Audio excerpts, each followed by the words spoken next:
Hey guys, welcome back to the channel. This is war number 2 of season 37. This time we're going against Salty. Very capable alliance. At the time of this, they were number 3, third best war alliance, and we matched them. This is Tigra on Pat 4, I believe it was. I'm not 100% sure, but I'll start taking better notes of this. This was just my footage from fights that I recorded for my officers and battle group because we're required to. It's mandatory. Yeah. So this is Tiger on Pat 4. I think it was the second node. There was no one on the first node. I'm just recording this stuff and decided to put it all together, post it up in case I could entertain you people or you learn something from it or just want to see me get my butt kicked. Thankfully, that did not happen in the first war, and spoiler, it's not going to happen in this war. Yeah, first war I was deathless, second war I was deathless, so it's a good little streak. Happy with that. Let's see if it continues. This is more mini. This is the more mini. I forgot what it was. Like I said, I don't know. But going forward, I have the first 5 wars. We're up to number 6. I got the first 5 wars recorded already, and it was all like this. I usually play without the sound, but going forward, I'm going to include the sound and music and whatnot. But this is more on the second mini, I believe. Something, I don't know. But you see what it is. It's not that scary. It's just more doing more things and Torch doing Torch things. So that's that. And yeah, I got some boss action. I got to fight the boss, which was rank 4 Rintra. That was a beefy boy. He had like close to 700,000 health. And yeah, so more goes down. On to the next fight. It was Sinister. Yeah, Sinister on Path 1. I don't know, either Pat 1 or Pat 4. Not 100% sure, but it's Sinister. I have a rank 4 Warlock. At this time, he was only Sig 80. I got the rank 4 gem from 8.1 completion. Oh, no, exploration. So I used it on Warlock. It was between Warlock and Omega Sentinel. I spoke to a bunch of people.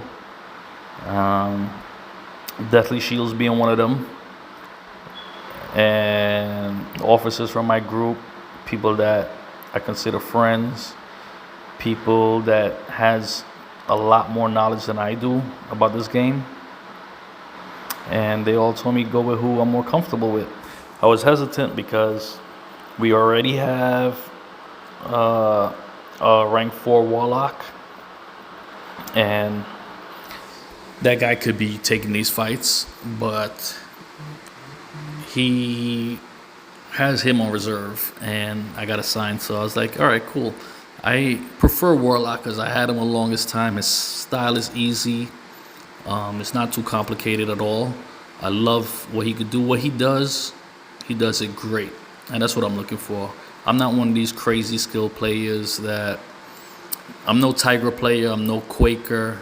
I could do some ghost stuff, but nothing crazy. So I'm looking for simple but good, you know? And if you tune into my channel, that's what you're gonna get. Simple but decent. I'm no super skill player with Tigra and Quake and those kind of peoples. So Omega Sentinel is cool. I really like what she could do and what she brings to the table, but I find like it's too hard in certain matchups to keep up my debuffs, you know? And then to get 3 and pause it and stuff like that. I don't know, I only had her for a week before I had to make the decision. I didn't really have to make the decision. I just had the rank 4 champ and I wanted to rank 4 another champ. And I went with Warlock. Omega Sentinel is cool, but I only had her for a week and I didn't like her playstyle too much. Besides, as you can see, I have a Nimrod. and I would prefer him for mutants anyway. But here goes the big bad cow, bull. So this is the boss. All the nodes was down and everything. I had my boy had put, one of my teammates put pre-fight on for me. Another one put the WAG's guidance. But it's straightforward. It's just Rintra versus Torch again. It's just like the first fight that I had last season. It's only this one is a lot more beefy. And he's a main boss, so he's stun immune and all that good stuff. But, you know, it's still a simple fight. I don't see anything hard about it. You know, when you fight in Rintra, don't get backed in a corner. Don't back him into a corner when he has all those charges. Over 10, he could self-root. And when you get him in a corner, he's rooted. And it's not a good time. So, but I'm going to have a Rintra gameplay coming out in Battlegrounds. I have one Battlegrounds match against a rank 4 Herc, and he was a rank 2 at the time, and he just demolished that fight. He's just a beast. He's great on offense and defense, but man, on offense, he could really wreck someone. And you're going to see, I'm just going to post that one vid for that one match just because I thought it was so interesting of the power a rank 2 had. This guy was ridiculous. But yeah, this is going to be a little wild just because he's a beefy boy. And I'm not taking nothing fancy, no silly intercepts or anything. I'm knocking him down. You have to knock him down to remove those charges. You see the little green wheel thingy in the corner?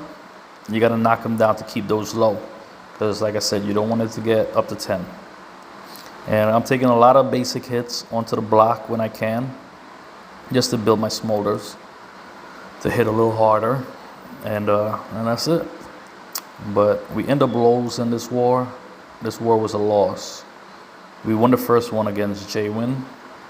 But Salty, being the great alliance that they are, my boy Triple U, he said they are top 3, and they really are. They're really good. They closed out with like I think 3 deaths. They cleaned our whole BG, which is to be expected, you know. We had some fumbles along the way, but things happen. This is wrapping up right now, and I'll see you in the next one. All right, thank you. And if you can, hit that subscribe, hit that like. It doesn't cost you anything, but it helps me a lot. Take care.